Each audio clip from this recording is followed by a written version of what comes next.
सहस्रशीर्षं देवं विश्वाक्षं विश्वशम्भुवं विश्वं नारायणं देवमक्षरं परमं पदं विश्वतः परमां नित्यं विश्वं नारायणगुं हरिं विश्वमेवेदं पुरुषस्तद्विश्वमुपजीवति पतिं विश्वस्यात्मेश्वरं शाश्वतं शिवमच्युतं नारायणं महाज्ञेयं विश्वात्मानं परायणम्।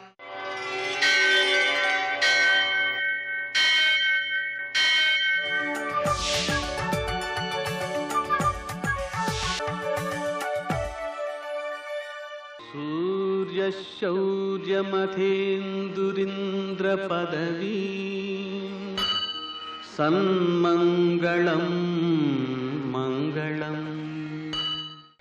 आंजनेय महाबाहो हरिराज हरिप्रिया त्वमान्वीक्ष शीघ्रं मे सत्कार्यं सफलं कुरु।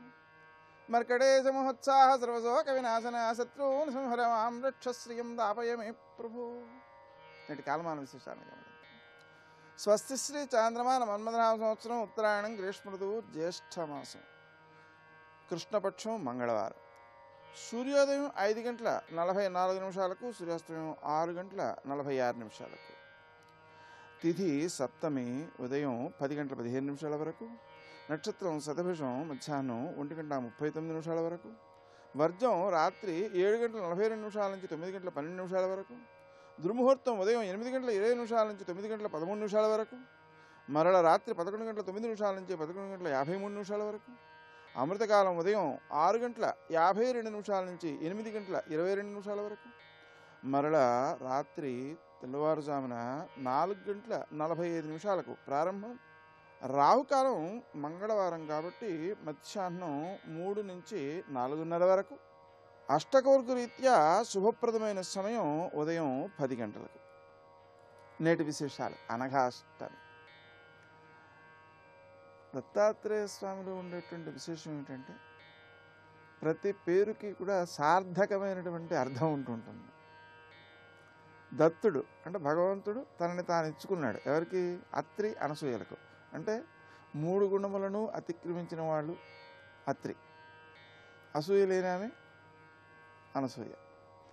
అలా అసూయ లేకుండా 3 గుణాలని అతిక్రమిస్తే భగవంతుడు తనని తాను సమర్పించుకుంటాడు. అలా భగవంతుని యొక్క శక్తి స్వరూపం ఏమిటి? అనఘ అంటే పాపము లేనిది అని అర్థం. పూర్తిగా పుణ్యస్వరూపం అనే అర్థం. కాబట్టి పూర్తిగా ఎవరైతే పుణ్యస్వరూపులుగా ఉంటారో వాళ్ళు భగవద్రూపంగా ఉంటారు అనేది తాత్పర్యం. ఈ పాపం అనేది దేన్ని బట్టి వస్తుంటుంది అంటే మళ్ళీ ఇందాకట్లాగానే అసూయను బట్టి వస్తుంటుంది. ఈ స్వరూపాన్ని కనుక మనం అర్థం చేసుకున్నట్లయితే అనఘాదేవిని దత్తాత్రేయుడిని పూజ చేసుకోవడం ద్వారా పాపాలను అధిగమించటం మరియు విశ్వము నుండి జ్ఞానమును అందుకోవడము అనేది సాధ్యం అవుతుంది. నిజానికి ప్రతి ఘటన మనకి నేర్పుతూనే ఉంటుంది ఏదో ఒకటి. కానీ నేర్చుకునే తీరుని బట్టి మన యొక్క అభివృద్ధి పతనము అనేవి అర్థమవుతాయి. కాబట్టి విశ్వగురువు అనేటువంటి దత్తాత్రేయుడిని మనం ఆరాధన చేసినట్లయితే మనకి పాప పరిహారం జరిగేటువంటి జ్ఞానాన్ని ప్రకృతి నుంచి స్వీకరించే శక్తి ఏర్పడుతుంది. నేటి ఆణిముత్యాలు.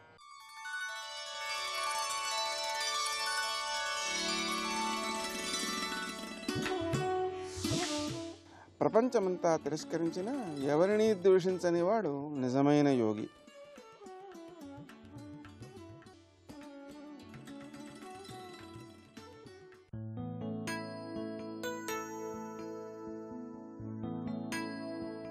సాధించలేనిది, సాధనతో రానిది, సమూలంగా నాశనం చేయలేనిదే సహజ సిద్ధమైన ప్రేమ.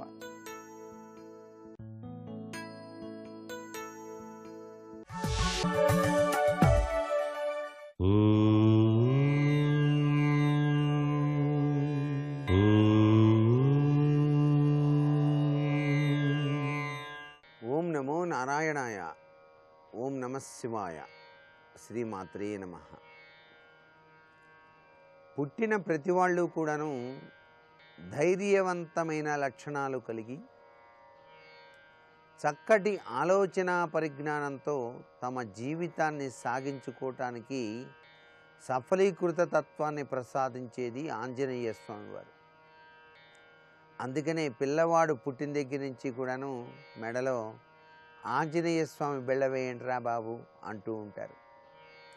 ఎందుకంటే బాలారిష్ట దోషముల నుంచి బయలుపడటానికి అనుక్షణం బలోపేతవంతమైనటువంటి ప్రభావాన్ని కలిగింపజేసేటువంటి ఆంజనేయ స్వామి వారిని అలా గుండెలపైన గనక ధారణ చేసినట్లయితే చిన్నపిల్లలకు వారికి కలిగేటువంటి బాలారిష్ట దోష ప్రభావం నుంచి బయలుపడటానికి ఆస్కారం ఉంటుంది.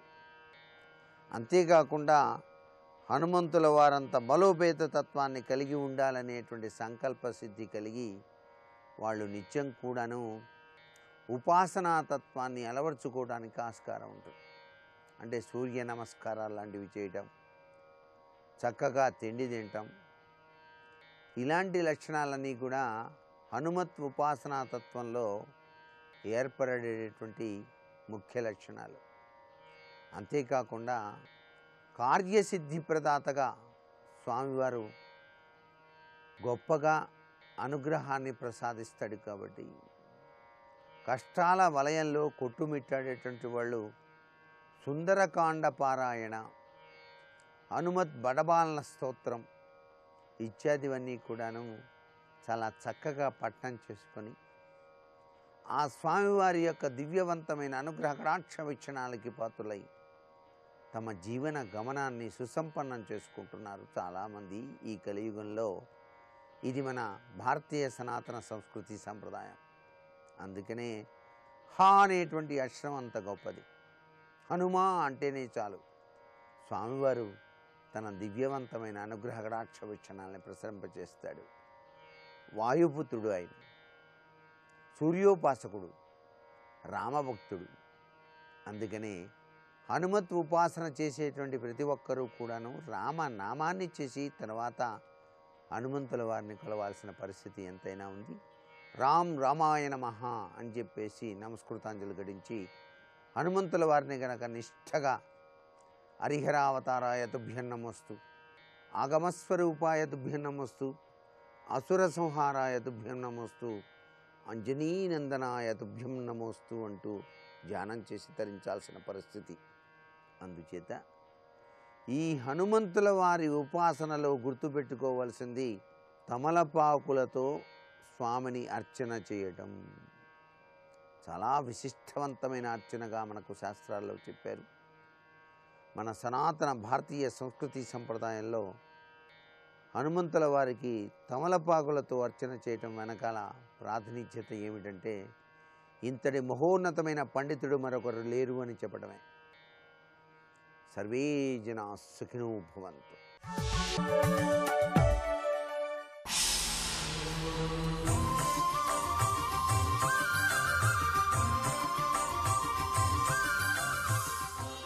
శతక సాహితీ సరస్వతికి నమస్కారం.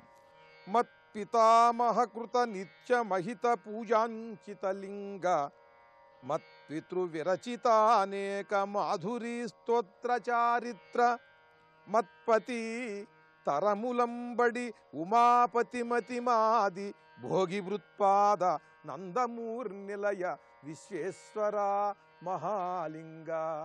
ఓ విశ్వేశ్వర స్వామి, మత్పితామహకృత నిత్యమహిత పూజాంకితలింగ.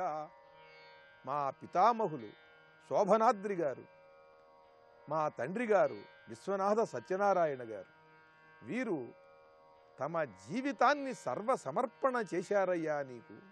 మా తాతగారు తన దగ్గర ఉన్నదంతా కూడా దానం చేసి విశ్వేశ్వర లింగాన్ని కాశీ నుండి తీసుకుని వచ్చి నిన్ను నందమూరులో ప్రతిష్ఠించి అక్కడ దేవాలయాన్ని నిర్మించారు. ఆయన సర్వస్వాన్ని కూడా నీకు ధారపోశారు. మత్పితామహకృత నిత్యమహిత పూజాంచితలింగ. అటువంటి మా తాతగారి చేత, మహాదాత అయిన మా తాతగారి చేత నిరంతరం పూజలందుకున్నటువంటి వాడవు. మత్పితృవిరచిత అనేక మాధురీ స్తోత్ర చారిత్ర. ఇక మా తండ్రి గారైన విశ్వనాథ సత్యనారాయణ గారు విశ్వేశ్వర శతకం రాశారు, కాళహస్తీశ శతకం రాశారు, మధ్యాక్కరంలో శ్రీగిరి శతకం రాశారు, అలా నకిరికల్లింగేశ్వరుడి మీద రాశారు. అనేకానేక స్తోత్రములను ఆయన రచించి తన కవితాధారతో నిన్ను అభిషిక్తుణ్ణి చేశారయ్యా. మత్పితృవిరచిత అనేక మాధురీ స్తోత్ర చారిత్ర. నా తండ్రి పూజించినటువంటి చరిత్ర గలవాడవయ్యా నీవు అని ఆ పరమేశ్వరుణ్ణి ఈయన సంబోధిస్తున్నారు. దానికి ఎంత ధైర్యం కావాలి! నా తండ్రి పూజించినటువంటి చరిత్ర నీకు ఉన్నది, అంత గొప్పవాడు నా తండ్రి. ఇక నా విషయంలోకి వస్తే నాకు సర్వము నీవే. మత్పతి, నాకు అధినాథుడవు, నన్ను నడిపించేవాడవుగా నిన్ను నమ్ముతున్నాను. మత్పతి తరములంబడి ఉమాపతి మతి మాది. తరతరాలుగా ఉమాపతి మీదే మా మతి ఉంటుందయ్యా. మా మతి యొక్క లక్షణం ఏమిటంటే, మా బుద్ధి లక్షణం ఆ పార్వతీ పరమేశ్వరులకు సర్వసమర్పణ చేసుకోవటం. తరతరాలుగా మా బుద్ధిలో ఇది ఒక్కటే ఉన్నది. మత్పతి తరములంబడి ఉమాపతి మతి మాది. భోగి భృత్పాద నందమూర్నిలయ విశ్వేశ్వర మహాలింగ అంటూ తన తాతగారు, తండ్రి గారు, తాను కూడా ఈ పరమేశ్వరునకు సర్వసమర్పణ చేసుకున్నామని తెలియజేస్తూ మహాపండితులై పాండితీ ప్రకర్షతో అద్భుతమైన పద్యరచన చేసి ఆ పరమేశ్వరునకు అర్పించిన విశ్వనాథ అచ్యుతదేవరాయల గారి విశ్వేశ్వర మధ్యాక్కరలలోని కొన్ని పద్యాలను గురించి రేపు ఉదయం తెలుసుకుందాం. ఓం నమః శివాయ. పంచముఖ ఆంజనేయ ప్రణామమయ్యా. దశభుజా రుద్రతేజ దండములయ్యా. దశభుజా రుద్రతేజ దండములయ్యా. పంచముఖ ఆంజనేయ ప్రణామమయ్యా. రమభద్రమహేశ్వాస రఘువీర నృపోత్తమా. భోదసాస్యాంతకాస్మాకం రక్షాం దేహి శ్రియంచతే. వీతాఖిల విషయేచ్ఛం జాతానందాశ్రుపులకమత్యచ్ఛం. సీతాపతి దూతాద్యం వాతాత్మజమద్య భవయే హృద్యం. వాతాత్మజం అద్య భవయే హృద్యం. శివాయ గురవే నమః. శ్రీమాత్రే నమః. శ్రీ విష్ణురూపాయ నమః శివాయ. శ్రీరామ జయ రామ జయ జయ రామ.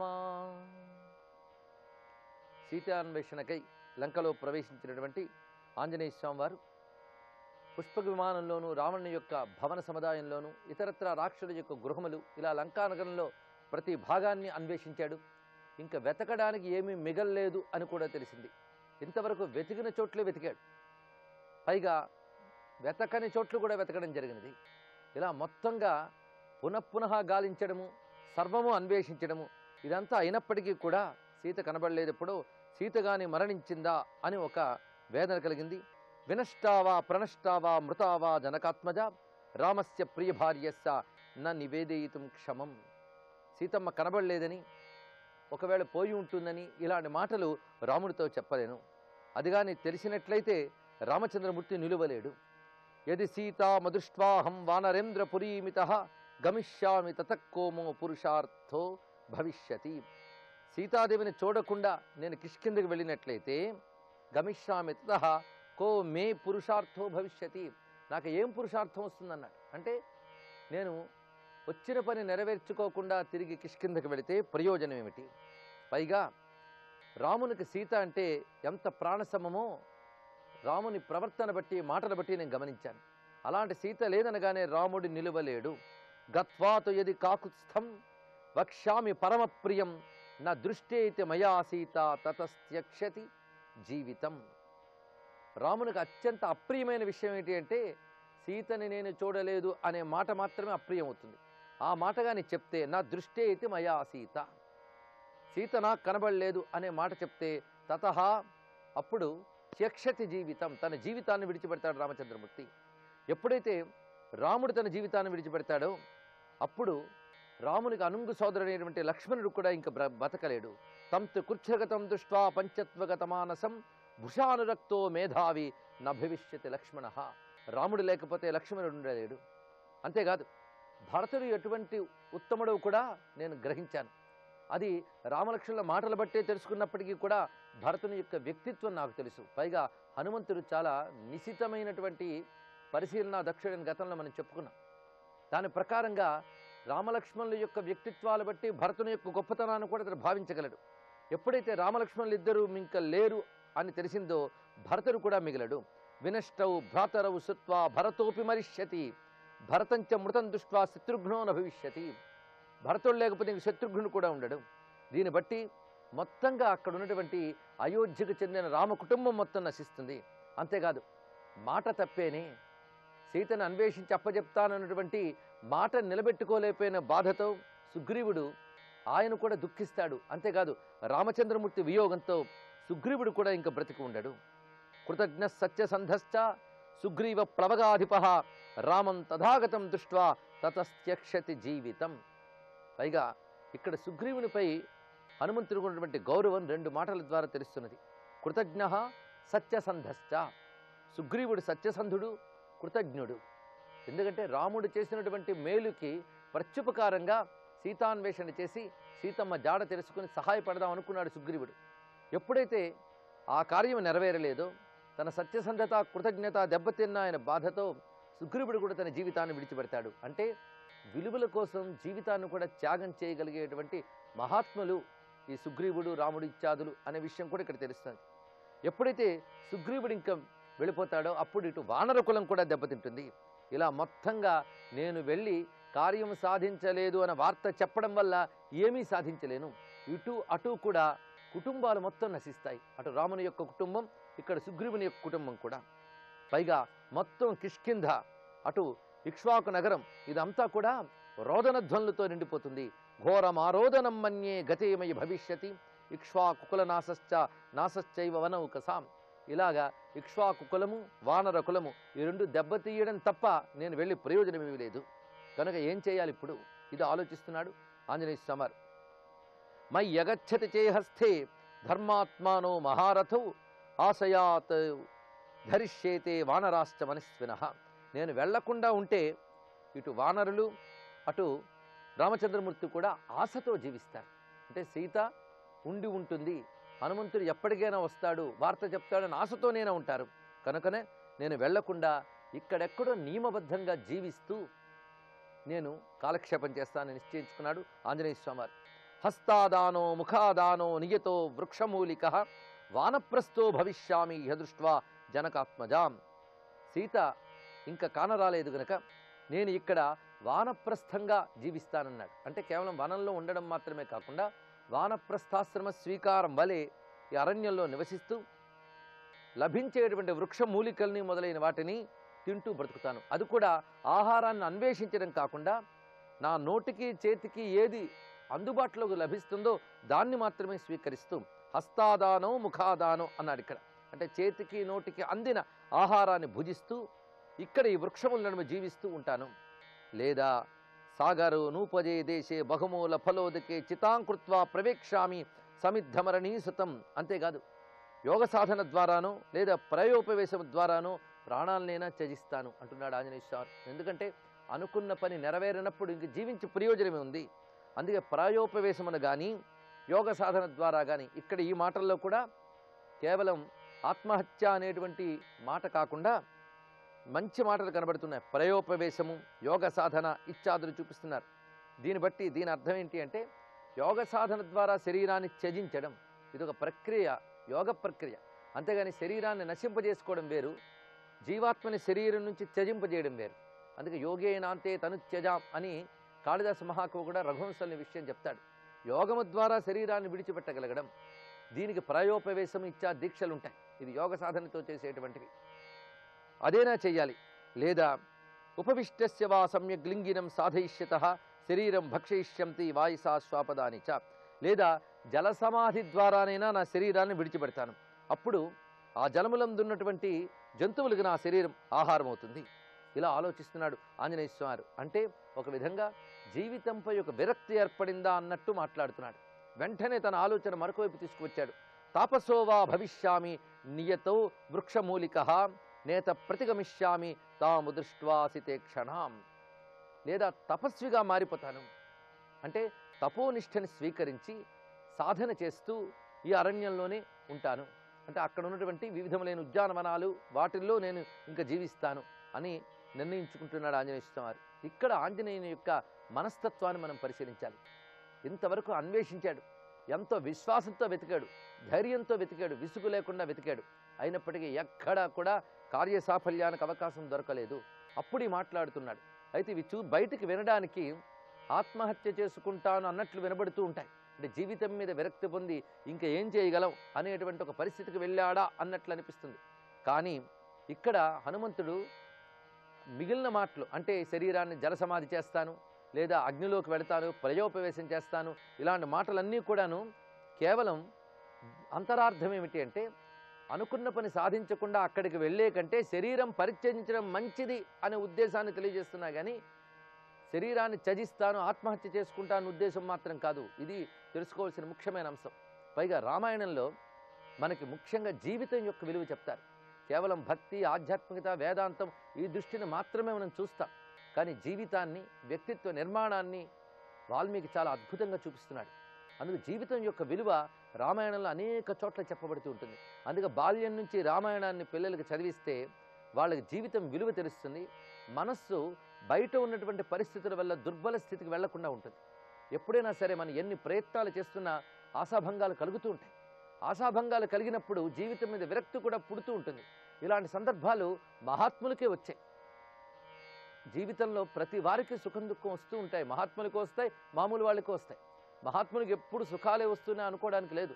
వాళ్ళకు కూడా కష్టాలు సుఖాలు రెండూ వస్తాయి. కానీ ఆ కష్ట సమయంలో ఏ విధంగా ప్రవర్తించాలి, వాళ్ళకు కూడా మనస్సు బాహ్య పరిస్థితులు బట్టి కొంచెం క్రిందికి కునుగుతుంది. కానీ వెంటనే వాళ్ళు తిరిగి నిలబడతారు, మానసికంగా ధైర్యంగా ఉంటారు. అది హనుమంతుడు ఇప్పుడు చెయ్యబోతున్నాడు. జీవితం విలువేమిటో తర్వాత శ్లోకాల్లో చెప్తాడు. అతి ముఖ్యమైన ఆ శ్లోకాలని రేపు తెలుసుకుందాం. సర్వం శ్రీ సీతారామచంద్ర చరణారవిందార్పణమస్తు. జై వీర హనుమాన్.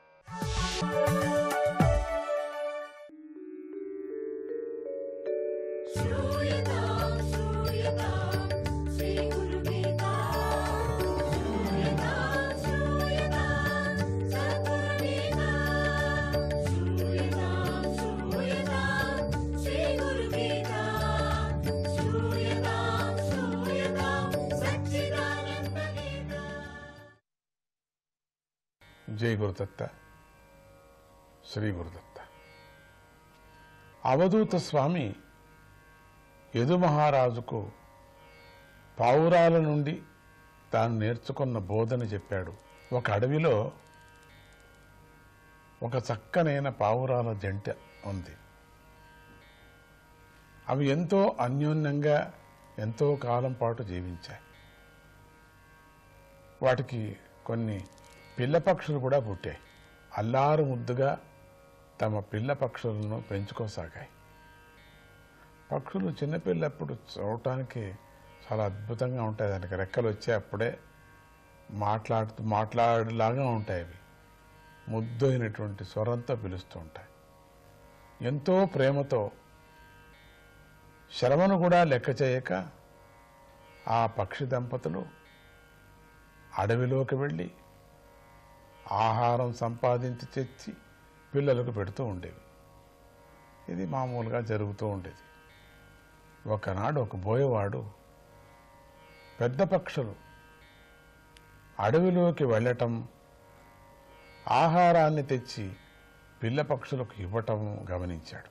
సరిగ్గా ఎగరటం కూడా రాని ఆ పిల్ల పక్షులను ఒకనాడు వలపన్ని పట్టుకున్నాడు. ఆహారాన్ని తెచ్చిన ఆడపక్షికి గూటిలో పిల్లలు కనిపించకపోయేసరికి తట్టుకోలేనంత దుఃఖం వచ్చింది. పిల్లల మీద గల మమకారంతో ఏడుస్తూ వెదకగా కొంత దూరంలో వలలో చిక్కుకున్న పిల్లలు ఆడపక్షి కనిపించాయి. ఆదుర్దగా ఆత్రతగా ఆడపక్షి బిడ్డలను రక్షించాలనుకొని పరుగు తీసి తాను కూడా వలలో చిక్కుకుపోయింది, కావలసిగా చిక్కుకుపోయింది. కాసేపటికి మగపక్షి వచ్చి తన భార్య పిల్లలు వలలో చిక్కుకున్నాయని గమనించింది. ఎంతో దుఃఖంతో వారిని రక్షించాలని ప్రయత్నిస్తూ తాను వలలో చిక్కుకుపోయింది.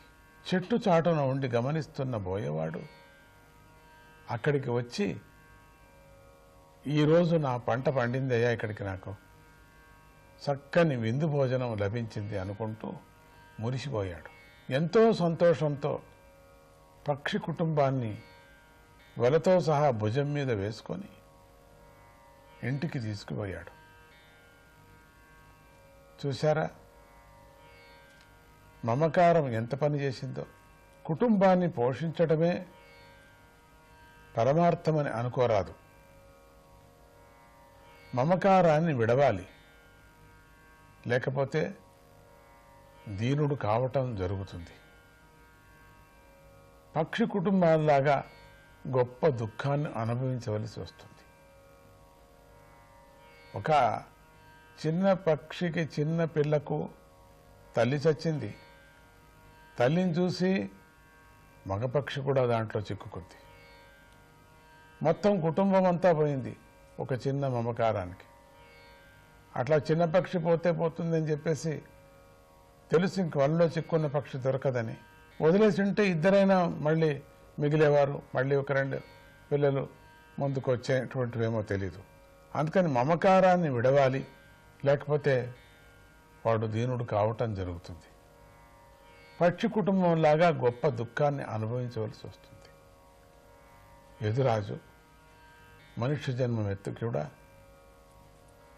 సంసారమందు ఎవడు ఆసక్తుడై ఉంటాడో, ఓ యదురాజా విను, సంసారమందు ఎవడు ఆసక్తుడై ఉంటాడో వాడు అధపతనం అవుతాడని తెలుసుకున్నాను అన్నాడు అవధూత స్వామి.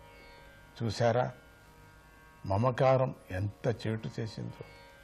కాబట్టి వైరాగ్యవంతులై ఆత్మవిచారణ చేసుకోవాలి. సాధనాక్రమంలో ప్రయత్నం కొనసాగించి ఆత్మదర్శనం చేసుకోవాలి. ఎంత అద్భుతంగా ఉందో ఈ కథ చూశారా? ఇక అజగర అంతా కాలమహిమ. ఈ కాలంలో ఆశ పరిధులను దాటి దురాశ అయిపోతుంది. ఈ విచారం ముందుకు మళ్ళీ మనం చెప్పుకుందామా? జై గురుదత్త.